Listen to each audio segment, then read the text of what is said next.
Assalamu alaikum, dear learners. In the previous topic, we discussed the various factors related to the United Nations organization. Today, we will have the class 12th. This is the topic international organizations, and we will deal with its subtopics, that is Indian stand in the UN reforms, number 1, and another subtopic would be the grounds or the claims on which India demands that it should become the permanent member of the United Nations Security Council. Number 3, the obstacles in the way of India to become the permanent member. And number 4, the reforms which are needed to be incorporated within the UN in order to make it more effective. Dear learners, just you know that since the end of World War II, the new world order has been created in which the developed countries, the developing countries and underdeveloped countries are in the fray to become the members of the United Nations organization. But there are certain claims by these countries that there should be an expansion in the United Nations Security Council, as when the UN was created, at that time there were only 51 members in the United Nations United Nations General Assembly. Now this figure has been tripled, as from 51 it has been raised to 193. But the Security Council, which were comprised of 11 members, has been increased from 11 to 15 in the year 1965. Since then, these developing countries are having the demands that they should be included within in the decision making of the United Nations Security Council. So India is having its claim. The grounds on which the Indian claims are justifiable are as follows. We know that India should become a permanent member on the following grounds: that this is the second largest populous country of the world. Number 2, it is the 1/5 of the world's population.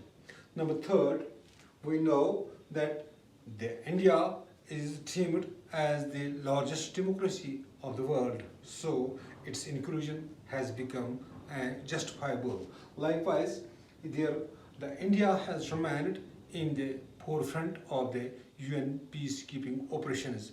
Whenever UN launched any kind of action within any part of the globe, India remained on the forefront of the United Nations peacekeeping operations.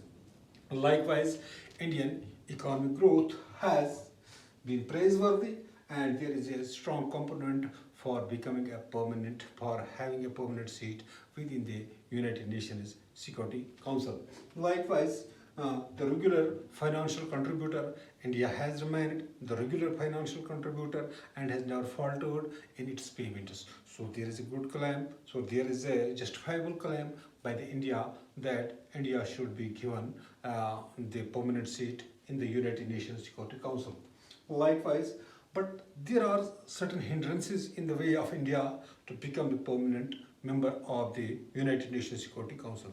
The first and the foremost obstacle or the hindrance in India's way is that it is having certain disputes with the Pakistan, and Pakistan is always opposing India's inclusion in the United Nations Security Council or as a permanent member. So this is the first and the foremost.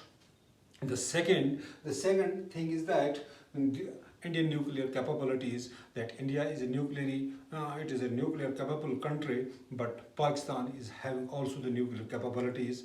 Once India will get permanent seat in the United Nations Security Council, its troublesome relations with Pakistan, so Pakistan will make it ineffective permanent member. So this has some scholars believe that this thing is also an obstacle, a hindrance in the way of India to become the permanent member.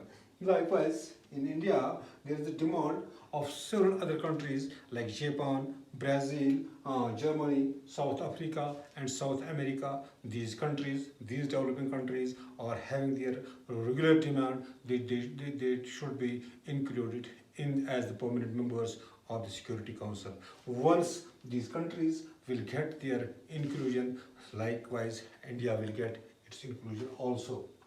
So, the scholars believe that there is an urgent need for making some additions, alterations within the United Nations. So reforms are ought to be incorporated within the United Nations Charter in order to give more and more representation to these developing countries.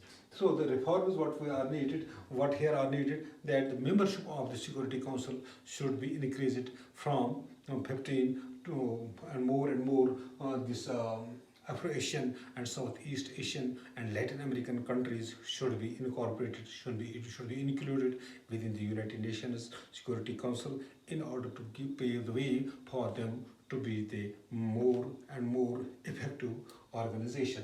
Likewise, India, Germany, Brazil, Japan, Nigeria, they are having the demands for the permanent membership. They should be incorporated, they should be included, they need to be included within the United Nations Security Council in order to make United Nations Security Council more successful organization.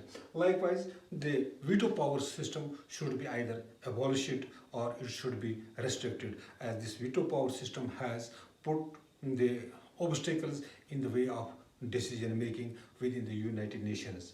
Likewise, we are having the voting system in the United Nations Security Council. It should be changed, as the majority vote of the non-permanent members should be counted for decision making in order to make in order to make this organization more effective to solve the disputes between the countries, between the warring states, between the on the borders of the in which can become the guarantee for saving the human rights, for preventing the human for making this human rights issue under the charter of United Nations organization.